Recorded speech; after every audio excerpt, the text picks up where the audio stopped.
ഈ വാണിജ്യരാമാണ് ഇപ്പോൾ സംസാരിച്ചെങ്കിലും ഇപ്പം MSVയെക്കുറിച്ച് പറയുന്ന പോലെ തന്നെ സുശീലാമ്മയെക്കുറിച്ച് ഒരുപക്ഷെ എനിക്ക് തോന്നുന്നു ജയേട്ടൻ ഏറ്റവും കൂടുതൽ പ്രതിപാദിച്ചിട്ടുള്ള ഒരു സിംഗർ നമുക്ക് പരിചയമായിട്ടുള്ളത് സുശീലാമ്മയാണ്. സുശീലാമ്മയെക്കുറിച്ച് പറയുമ്പോൾ ഒരുപക്ഷെ ജയേട്ടൻ്റെ വാക്കുകൾക്ക് തന്നെ അനർഗളമാവുകയാണ്. അത് സത്യം. ഇതാ വരുന്നു. അതിന് സാക്ഷ്യം പറയാൻ ഞാൻ ഒന്ന് രണ്ടുപേരെ കൊണ്ടുപോട്ടെ. സുശീലാമ്മയല്ല, സുശീലാമ്മയെക്കുറിച്ച് പറയുന്നതിലുള്ള സാക്ഷ്യം പറയുന്നത് എന്നോട് പറഞ്ഞു ഇത് പറയാതിരിക്കാൻ പറ്റില്ല എന്ന് പറഞ്ഞു. എനിക്ക് ജയേട്ടനെ പറ്റി പറയാൻ വാക്കുകളില്ല. അങ്ങനത്തെ ഒരു റിലേഷനാണ്. ഞങ്ങളുടെ യങ് ജനറേഷനിലുള്ള സിംഗേഴ്സിൽ എനിക്കും ഒരുപാട് ജയേട്ടനിൽ നിന്ന് സ്നേഹവും അതുപോലെ വലിയ വലിയ ഉപദേശങ്ങളും എല്ലാം കിട്ടിയിട്ടുണ്ട്. അതിനുള്ളൊരു ഭാഗ്യം ഉണ്ടായിട്ടുണ്ട്. എപ്പോഴും ജയേട്ടൻ പ്രോഗ്രാംസിനൊക്കെ ആണെങ്കിലും ബാക്ക് സ്റ്റേജിലൊക്കെ ആണെങ്കിലും തമാശയൊക്കെ പറയെങ്കിലും അതിൻ്റെ ഇടയിൽ കൂടെ നമുക്ക് പാട്ടിൽ ഇമ്പ്രൂവ് ചെയ്യാനുള്ള ഒരുപാട് കാര്യങ്ങൾ പറയും. അങ്ങനെ ഒരു തവണ പറഞ്ഞുകൊണ്ടിരിക്കവേ എപ്പോഴും സുശീലാമ്മയുടെ പേര് ജയേട്ടൻ എപ്പോഴും പറയാറുണ്ട്, ഫോണിൽ കൂടെ ആണെങ്കിലും. അങ്ങനെ എനിക്ക് ഒരുപാട് പാട്ടുകൾ ചേട്ടൻ മെയിൽ ചെയ്ത് തന്നിട്ടുണ്ട്. നീ കേൾക്കൂ, ഇതൊക്കെ കേൾക്കൂ, പാട്ട് ഡെവലപ്പ് ആവും എന്ന് പറഞ്ഞിട്ട്. അപ്പോൾ എനിക്ക് ജയേട്ടനോട് ചോദിക്കാനുള്ളത്, എന്തുകൊണ്ടാണ് സുശീലാമ്മ ഇത്രയ്ക്ക് ഇഷ്ടം ജയേട്ടന്? എത്രയും ഒരു ഫാനായി മാറാൻ എന്തുകൊണ്ടാണ് ആ കാരണമെന്ന് അറിഞ്ഞാൽ കൊള്ളാമെന്ന്. ചേട്ടാ ഒരു സെക്കൻഡ്, ഒരാളും കൂടി വെമ്പിരിക്കുന്നു. ഒരവസരം കൊടുക്കട്ടെ, ഒരാളും കൂടി വരട്ടെ. ജയൻ ചേട്ടാ നമസ്കാരം. ജയൻ ചേട്ടനെ അറിയാം. എനിക്ക് ജയൻ ചേട്ടനെ ഭയങ്കര ഇഷ്ടമാണ്. അതിനോടൊപ്പം തന്നെ ഒരുപാട് ആരാധനയുണ്ട്. ഞാൻ മനസ്സിൽ ഒരുപാട് പൂജിക്കുന്ന ഒരു വോയിസാണ് ജയൻ ചേട്ടൻ. അതുപോലെ തന്നെ എനിക്കറിയാവുന്നൊരു കാര്യമുണ്ട്, ജയൻ ചേട്ടന് സിംഗേഴ്സിൽ ഏറ്റവും മേലെ വച്ചേക്കണ ഒരു വോയിസാണ് സുശീലാമ്മ എന്ന് എനിക്കറിയാം. ജയൻ ചേട്ടൻ സുശീലാമ്മയെ പറ്റി പറഞ്ഞ് ഇങ്ങനെ വാചാലനാവുന്നത് ഞാൻ ഒരുപാട് തവണ കണ്ടിട്ടുണ്ട്. എനിക്കും ഭയങ്കര ഇഷ്ടമുള്ള എൻ്റെ ഫേവറേറ്റ് സിംഗറാണ് സുശീലാമ്മ. അപ്പോൾ ഇപ്പോൾ ജയൻ ചേട്ടൻ്റെ അടുത്ത് എനിക്ക് എത്രത്തോളം ഇഷ്ടമുണ്ട്, അതുപോലെ തന്നെ ജയൻ ചേട്ടൻ്റെ കൂടെ നിന്ന് പാടുമ്പോൾ സന്തോഷത്തോടൊപ്പം തന്നെ എനിക്ക് കുറച്ച് പേടിയാണ്. കാരണം ആ റെസ്പെക്റ്റ് കൂടിയിട്ടുള്ള പേടി. അതുപോലെ സുശീലാമ്മയുടെ കൂടെ പാടുമ്പോൾ ജയൻ ചേട്ടൻ ആദ്യം പേടി തോന്നിയിട്ടുണ്ടോ? ഇപ്പോൾ പാടുമ്പോൾ എന്താണ് ജയൻ ചേട്ടന് തോന്നണത്? ഇപ്പോഴും കുറച്ച് പേടിയുണ്ടോ അതോ ജയൻ ചേട്ടന് സന്തോഷമാണോ? സുശീലാമ്മയുടെ കൂടെ പാടുമ്പോൾ ചെറിയൊരു പേടിയുണ്ട്. എന്നുവെച്ചാൽ അവരുടെ വോയിസ് എന്ന് പറഞ്ഞാൽ ആ വോയിസ് റെക്കോർഡ് ചെയ്യുമ്പോൾ തന്നെ അവരുടെ വോയിസ് നമ്മുടെ വോയിസ് മുങ്ങിപ്പോവും.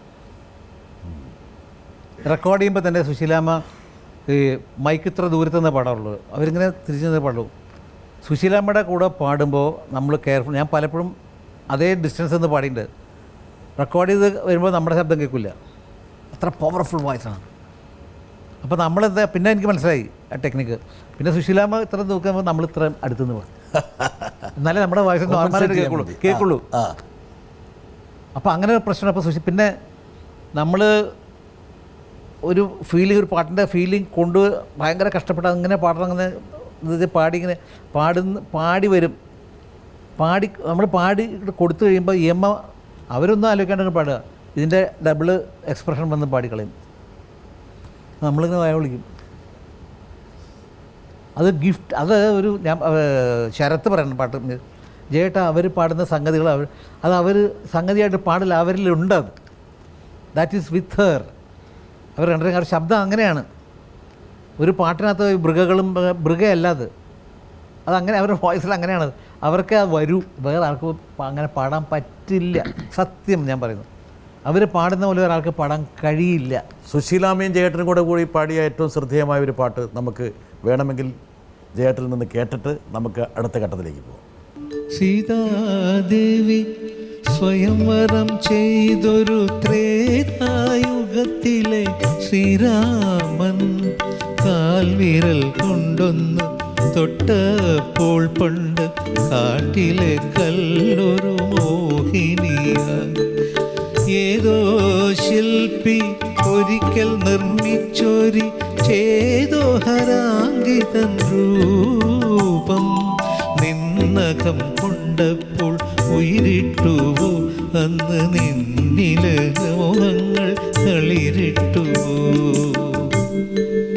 അപ്പം എൻ്റെ കല്ലിൽ കല്ലിൽ കൊത്തിവച്ച കവിതേ നിന്റെ കനകച്ചിലങ്കത്തിലുങ്ങിയതെങ്ങിനെ മാറിടം തുടിക്കും പ്രതിമേ നിന്റെ മേലാസകലം തളിരിട്ടതെങ്ങനെ. ആ പ്രതിമ നീയാണ്, ശില്പി ഞാനും, സത്യം മാഷ്. അതൊരു സത്യമാഷിന്റെ വലിയ ഫാനല്ലേ ജയേട്ടൻ? അയ്യോ അയ്യോ ആണോന്നോ? അല്ല, മലയാള സിനിമയിൽ അങ്ങനെ ഒരു നടൻ എൻ്റെ നമ്പർ 1 ഒരു ഹീറോ എന്ന് പറഞ്ഞാൽ മലയാളത്തിൽ എൻ്റെ മനസ്സിൽ സത്യം മാഷാണ്. പ്ലസ് നസീർ സാർ, അത് വേറെ സ്റ്റൈലാണ്, രണ്ടും എൻ്റെ ഡിഫറെൻ്റ് ആണ്. നസീർ സാർ എന്ന് പറഞ്ഞാൽ ഒരു പ്രണയ നായകൻ. അദ്ദേഹം പാടുന്ന പോലെ ഭംഗി വേറെ ആര് പാടിയിലും. നമ്മുടെ പാട്ടുകൾ അദ്ദേഹം പാടി അഭിനയിക്കുമ്പോഴതിൻ്റെ ഭംഗി വേറൊരു നടനും കിട്ടില്ല എന്നുള്ള അഭിപ്രായമാണ്. അത്ര മനോഹരം, ബ്യൂട്ടിഫുള്ളാണ്. അദ്ദേഹത്തിൻ്റെ ലിപ് മൂവ്മെൻറ്റ്സും ചലനങ്ങളും അദ്ദേഹത്തിൻ്റെ മുഖവും എല്ലാ ആംഗിളിലും ഭംഗിയാണ് അദ്ദേഹത്തിനെ കാണാൻ. അങ്ങനെ ഒരു നടൻ ഉണ്ടായിട്ടില്ല.